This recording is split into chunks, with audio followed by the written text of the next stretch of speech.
주 예수와 동행하니 그 어디나 하늘나라. 우리는 이런 찬양을 하며 하느님 나라의 빛으로 충만하기를 바랍니다. 노래를 부르고 마음으로 생각으로 지식으로 알고 있지만 실제로 우리 마음은 이 세상 살아갈 때 여러 가지 문제로 어두워지기가 참 쉽습니다.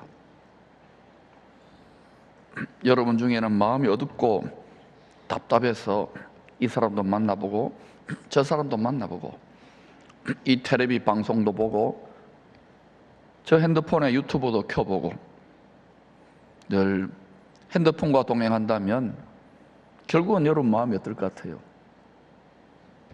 더 혼란스러울 것이고 더 공허할 것이고 또 결국은 어두워지는 거예요.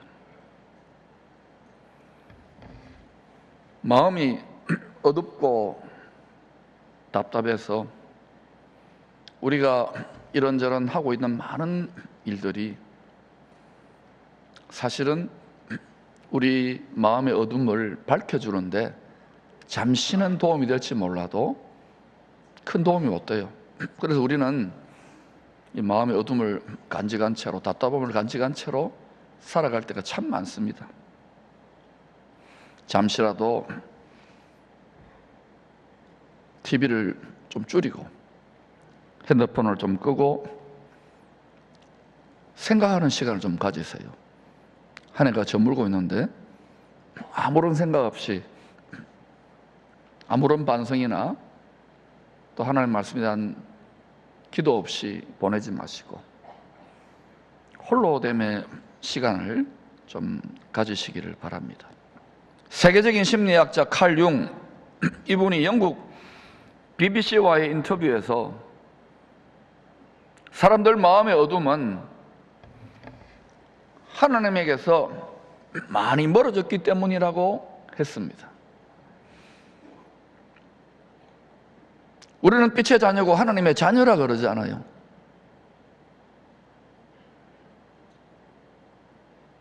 그리스도의 신부라고 그러는데 빛이신 그분과 얼마나 친한지요.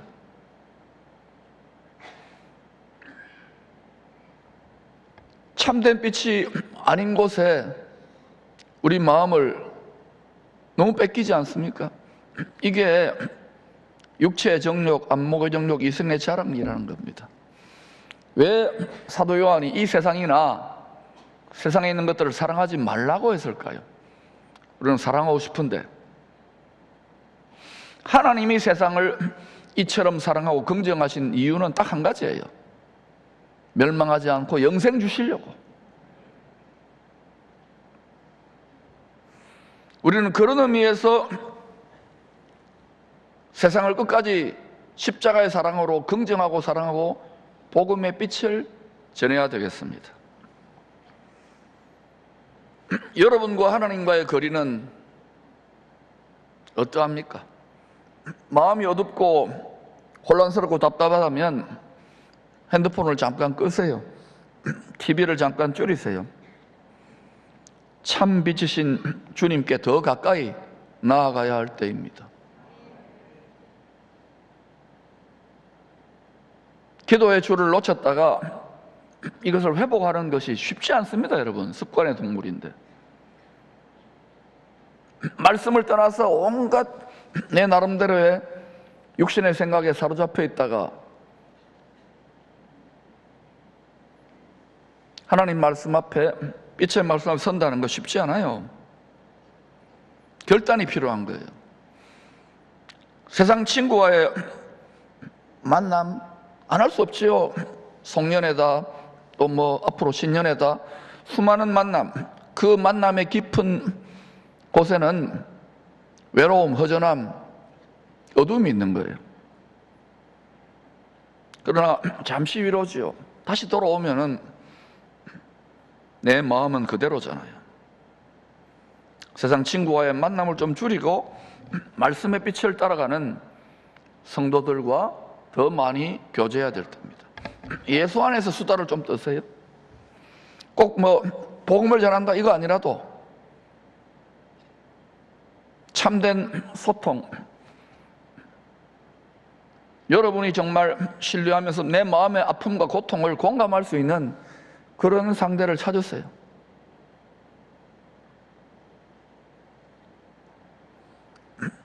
마음이 주고받아질 때 기쁨이 오고 빛이 오는 거예요. 그 상대가 하나님 되면 제일 좋겠죠. 이렇게 해갈 때 우리의 어두워지기 쉬운 마음에 샛별이 떠올라요. 그리고 우리의 인생을 인도해 갈 것입니다. 세상이 캄캄하고 어둡다고 절망할 것 없어요. 요즘 나라가 혼란스럽고 뭐 이러니까 세상도 좀 이전과는 다르니까 이렇게 저렇게 갈 바를 모르고 울분을 터뜨리고 거친 말을 하고 절망하고 탄식하고 하는 분들을 SNS나 또 그런 분들을 가끔 만나요. 탄식하거나 너무 절망하지 마세요. 때가 차면 다시 밝아질 것이기 때문입니다. 또 밝아졌다고 잘 나간다고 너무 좋아할 것도 없어요. 때가 차면 다시 어두워질 것입니다. 빛도 어둠도 하나님은 다 사용하세요. 우리가 보기에는 빛이 더 좋은 것 같은데 하나님 별로 안 좋아하시는 어둠까지도 다 사용해서 합력하여 선을 이루십니다. 결국에는 하나님 말씀, 하나님 뜻이 이루어져요. 어둠이 깊어지는 이유는 빛과 어둠을 분리해서 참된 빛을, 구원의 참된 빛을 나타내시기 위함이에요. 저와 여러분이 인생의 어떤 계기에 예수님을 믿게 되거나 다시 예수님을 깊이 만나게 되는 체험들은 전부 다 어둠 속에서 일어난 일입니다. 안 그렇습니까? 어둠을 쓰시잖아요. 창세기 1장 4절이 그 섭리를 이야기합니다. 시작. 빛이 하나님이 보시기에 좋았더라.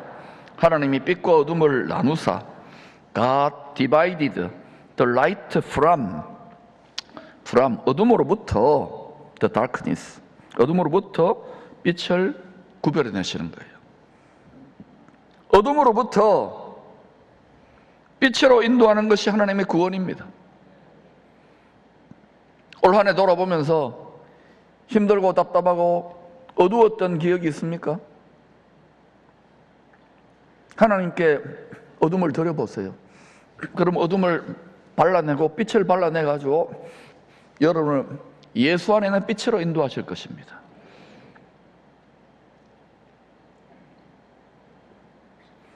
하나님의 구원의 원리를 빛과 어둠이 교차하는 이 세상에 하루를 통하여 계시해 주는 거예요. 창세기 1장 5절입니다. 하나님이 빛을 낮이라 부르시고 빛을 보시기에 좋아하지요. 어둠을 밤이라 부르시니라. 저녁이 되고 아침이 되니 이는 첫째 날이니라. 이것을 회전하는 그림자와 같다라고 하잖아요. 명암이 항상 있는 거예요. 우리는 밝고 그렇게만 되면 하나님 찾을 이유가 없어요. 어둡고만 되면은 절망합니다. 사람 살 수 없어요. 그러므로 어둠이 조금도 없는 가장 높은 곳에 계시는 하나님이 이 빛과 어둠을 다 사용해서 회전하는 그림자와 같이 명암이 교차하는 이 세상 속에서 하나님의 구원을 기이한 영원한 빛으로 인도한다는 것을 멀리 높이 바라보고 일희일비하지 마시기를 축원합니다. 창조의 넷째 날 집주인은 죄로 어두워진 집에 조명을 다셨습니다. 하나님 집에 어둠을 가지고 온 강도가 틈탄 거예요. 해와 달과 별들의 조명장치의 움직임으로 생기는 시간을 통하여 이 세상을 구원할 왕이 오실 징조와 때를 7절기로 알려주십니다. 유월절, 무교절, 초실절, 오순절, 나팔절, 속죄절, 초막절이 그것입니다. 사망의 어둠에서 생명의 빛으로 인도하실 메시아의 초림과 재림의 때를 알려주시는 7절기입니다. 하나님은 때를 따라, 이 절기를 따라, 해와 달과 별들의 시간 스케줄을 따라 정확하게 일하시고 계시는 분입니다. 우리가 이제는 이 때와 시기를 자세히 하나님의 말씀으로 알아야 할 것입니다. 소수의 택함받은 유대인과 이방인만이 베들레헴에 태어난 한 아기가 메시아임을 알아차렸습니다. 하나님이 만왕의 왕으로 오신 아기를 알 수 있는 특권을 주신 거예요. 하나님이 택한 사람들 보세요. 로마 황제나 고관 대작이 아니었어요.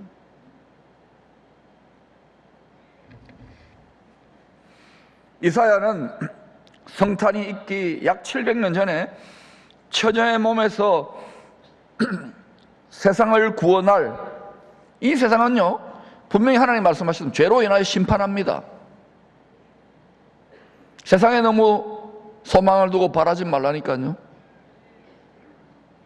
우리가 세상을 사랑하고 긍정하는 이유는, 하나님이 세상을 이처럼 사랑하신 이유는 독생자를 주신 목적과 같아요.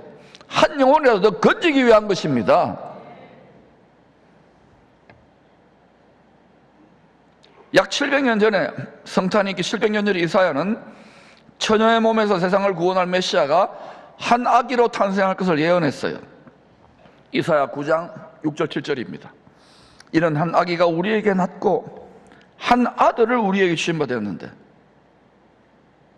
그의 어깨에는 정사를 메었고 정권을 메었다는 거예요. 그 이름은 기묘자라, 원더풀, 모사라, 카운슬러, 전능하신 하나님. 애기인데, 사람인데 전능하신 하나님이랍니다. 영존하시는 아버지. 아들을 보면 하나님 아버지를 본 거예요. 삼위일체지요. 평강의 왕이라. 예루살렘을 중심으로 온 세상이 다 전쟁이 일어납니다. 성경이 분명히 예언하고 있잖아요. 그때 평강을 가지고 오실 왕이에요. 그 정사와 평강의 더함이 무궁하며 그 정권을 정권, 또 다윗의 왕자와 어디에 오셔서 다스릴 거냐면 다윗의 왕자, 예루살렘의 다윗의 왕자와 그의 나라, 메시아의 왕국에 군림하여 그 나라를 굳게 세우고, 하나님이 세운다면 세우는 겁니다. 전능하신 하나님이기 때문에 지금 이후로 영원히 정의와 공의로 영원히 그것을 보존하실 거예요. 어둠이 조금도 없는 하나님 아버지께서 예수 그리스도를 만왕왕으로 세우셔서 통치할 그 나라를 굳게 세우고 지금 이후로 영원히 정의와 공의로 그것을 보존하실 것이라. 만군의 여호와 열심히 이를 이루시리라. 이 열심이 어디에 나타났는가? 십자가에 죽기까지 사랑하는 불타는 사랑으로 나타난 거예요. 왜 우리가 신앙생활 하면서 열심을 내는데도 이 기쁨과 이 눈이 안 열리느냐? 육신의 정욕, 육신의 생각을 따라 구하고 빌고 믿기 때문에 그러는 거예요. 또 이사야 53장은 이 한 아기가 장성하여 자기 백성의 죄와 허물을 짊어지고 희생양으로 죽어서 부활할 것을 예언합니다. 그때 사망을 붙잡은 마귀의 머리, 뱀이죠, 머리를 밟았어요. 예언한 대로. 그래서 우리 대신에 죽음을 맛본 거예요. 우리도 죽지만 이 육체의 죽음은 죄 형벌로 내어준 거예요. 예수의 복음을 믿고 그 언약을 지키는 자는 말씀대로 사는 자를 말해요. 반드시 약속대로 몸은 죽어도 그 속에는 영원한, 속사람은 빼앗아갈 수 없기 때문에 약속이 있는 자는 영생의 부활로 나아가는 것입니다. 이 소망을 굳게 붙잡아야 돼요. 예수를 믿고도 세상 소망만 자꾸 붙잡으면 일이 일비한다니까요. 출렁출렁거릴 거예요. 또 이사야서 60장, 66장, 60장부터 66장까지는 죽으시고 부활 승천하신 왕이 어둠이 땅이 덮을 때 다시 오셔서 민족들을 심판한 후, 세상 모든 나라들, 민족들을 심판한 후에 나라를, 그리스도의 나라, 메시아의 왕국을 회복하실 것을 예언합니다. 요엘은 메시아의 재림 직전에 해와 달과 별들의 하나님 집의 조명이 잠시 꺼질 것을 예언합니다. 하나님이 조명을 달아서 빛과 어둠이 교차하게 했는데, 메시아가 만왕왕으로 오시기 직전에는 조명을 완전히 꺼버려요. 어둠이 땅을 다 덮어버려요. 캄캄함이 사람들의 눈과 귀를 다 가려버려가지고 환해 보이지만 암울한 거예요. 하늘에 해와 달과 별들도 다 권능들 다 떨어져요. 특히 별들이 떨어지는 것이죠. 그것을 요엘서 2장에서 이렇게 말합니다. 같이 읽어볼까요? 시작.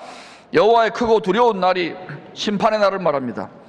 해가 어두워지고 달이 빛빛같이 변하려니와 누구든지 여호와 이름을 부르는 자는 구원을 얻으리니, 하나님이 하나님의 큰 집에 조명을 끄시는 이유는 잠시 끄시는 거예요. 오직 땅에 있는 사람들이 세상에 소망을 두지 말고 광명한 샛별 주 예수 그리스도를, 구원자를, 구세주를 간절히 찾도록 하기 위한 비상조치입니다. 이 세상이 이제는 지금 그런 훈련들을 조금씩 시키고 있는 하나님이, 여러 가지 요동과 진동을 통해서. 초림의 때나 재림의 때나 메시아는 이 세상의 어둠을 밝히는 샛별처럼 오십니다.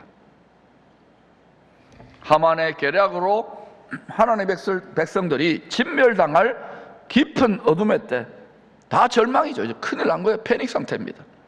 그때 구원의 참된 빛의 통로가 된 사람이 있지요. 에스더입니다. 에스더라는 이름의 뜻이 샛별이에요. 샛별. 별과 같이 많은 사람들 옳은 대로 이끈 거예요.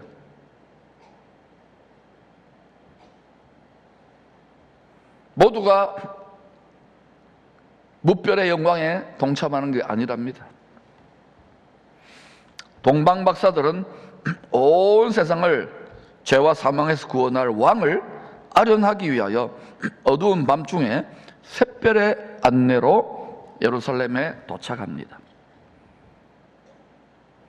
여러분, 세상이 평안하고 안전할 때는 예수 별로 찾지 않아요. 어두워질 때, 우리가 의지했던 것이 무너질 때, 앞이 캄캄할 때, 그때 사람은 본능적으로 뭘 찾는 거예요. 근데 그거 찾는 것이 참된 빛이 되기를 축원합니다. 어두운 밤에 샛별의 안내로 예루살렘에 왕들이 도착해요. 한 아기로 태어난 그 왕을 아련하려고. 이사야 9장이 예언했던 바로 그 아기입니다. 유대인의 왕입니다. 왕이 되실 분이죠. 전능하신 하나님이라고 합니다. 영존하시는 아버지입니다. 전쟁으로 고통하는 온 세상에 참된 평강을 가지고 오실 만화의 왕으로 한 아기가 태어난 거예요. 동방 박사도 이방인입니다. 성령으로 알았던 거, 택함을 받았기 때문에. 미가서 5장 2절의 예언대로 유대 땅 베들레헴에 태어나셨어요. 태어나시기 500년 전에 어디 태어날 것인지를 다 알려준 거예요. 박사들은 동방에서부터 자신들을 인도하던 그 샛별이 베들레헴의 한 집 위에 머물러 선 것을 보고 성령으로 기뻐합니다. 그들이 별을 보고 매우 크게 기뻐하고 기뻐하더라. 여러분, 예배를 인도해보고 찬양하고 기뻐하자 이러면요, 이렇게 굳어져 있는 분이 있어요. 아무리 이야기해도 풀어지지 않는 분들이 있어요. 이유가 뭘까요? 성령으로 기뻐하는 감정까지도, 주로 감정 아닙니까? 생각까지도 순종할 때 내가 묶여있는 감정과 생각에서 자유하며 이게 풀어지는데, 우리가 한 고집 하잖아요. 참 주 앞에 서고 나면은 성령의 기쁨이 성탄의 기쁨이 동방박사들처럼 여러분의 마음에, 어두워지기 쉬운 마음에 충만하시기를 축원합니다. 그들이 별을 보고 매우 크게 기뻐하고 기뻐하더라. 이 기쁨이 우리에게 필요한 거예요. 죄의 어둠이 깊은 세상에 박사들을 구원의 찬빛으로 오신 메시아께 인도한 소품이 샛별이에요. 유달리 밝은 거예요. 여기 지금 빛이 별이 있잖아요. 저와 같이 유달리 독보적으로 빛나는 별입니다. 메시아의 별. 죄의 어둠이 깊어질 때 요한계시록 22장 16절은 바로 메시아 재림의 때입니다. 해살의 진통이 있죠. 바로 이때도 광명한 샛별이 성도들을 인도해 갈 것입니다. 박사들은 메시아의 샛별이 머문 집에 들어가 아기께 엎드려 절하며 선물을 드립니다. 왕으로 인정하며 황금을 드려요. 왕께 드리는 조공 또는 선물입니다. 경배라는 것은 왕으로 우리를 구원하는 전능하신 분으로 항복하며 엎드려 무릎 꿇고 절하면서 경배드리는 거예요. 그게 예배입니다. 마치 눈앞에 계신다고 생각하시는 거예요. 두 번째, 유향은 대제사장께 드리는 향기로운 예물입니다. 모략은 죄인들을 구원하기 위하여 희생제물이 되실, 죽음을 맛보실 복음의 선지자께 드리는 예물이에요. 그래서 왕, 제사장, 선지자인 거예요. 사망의 그늘진 땅에 구세주께서 구원의 찬빛으로 탄생하신 것을 기뻐하며 경배하는 성탄주일입니다. 이 구원의 찬빛이 여러분 마음에 이 빛이 비쳐야 돼요. 이 빛을 누가 가로막고 있을까요? 다시 묻습니다. 이 구원의 찬빛을 우리에게 비치고 있는데 누가 가로막고 있을까요? 다시 묻습니다. 각 사람에게 와서 세상에 비치는 참된 빛, 생명의 빛이 있는데 이 빛을 누가 가로막고 있을까요? 저 사람이요? 여러분 자신입니다. 간절한 마음으로 빛을 찾으시기를 바랍니다. 여러분 마음속에 어둠까지도 합력하시는 주님께, 주님을 신뢰하세요. 전능하신 분입니다. 기묘하신 분입니다. 완더풀하신 분입니다. 동방박사들은 어두운 밤에 변함없이 한결같이 떠오르는 샛별을 통하여 메시아께로 인도를 받았습니다. 지금도 그 샛별은 존재하고 있습니다. 박사들은 홀로 길고 긴 믿음의 순례길을 떠났던 것이 아닙니다. 세 사람이 끊을 수 없는 세겹줄처럼 친구 되어 함께 샛별의 인도를 받으며 좁은 길을 걸어갔어요. 세겹줄처럼 믿음으로 묶여진 친구들과 함께 빛으로 오신 주님의 말씀을 바라볼 때에 어두운 우리 마음에 샛별이 떠올라 재림의 메시아께 인도해 갈 것입니다. 베드로후서 1장 19절을 같이 읽어볼까요? 시작. 또 우리에게는 더 확실한 예언이 있어 어두운 데를 비추는 등불 같으니 날이 새어 샛별이 너희 마음에 떠오르기까지 너희가 이것을 주의하는 것이 옳으니라. 하늘의 별, 이런 의미의 별도 있겠지만 우리는 말씀의 샛별을 통하여 다시 오실 주께로 인도함을 받아가야 됩니다.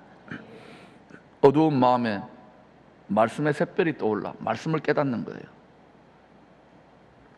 그래서 많은 사람들을 빛으로 인도하는 이 시대에 동방 박사들이 만왕의 왕 예수 그리스도를 참되게 경배하는 경배자들이 다 되시기를 축원합니다.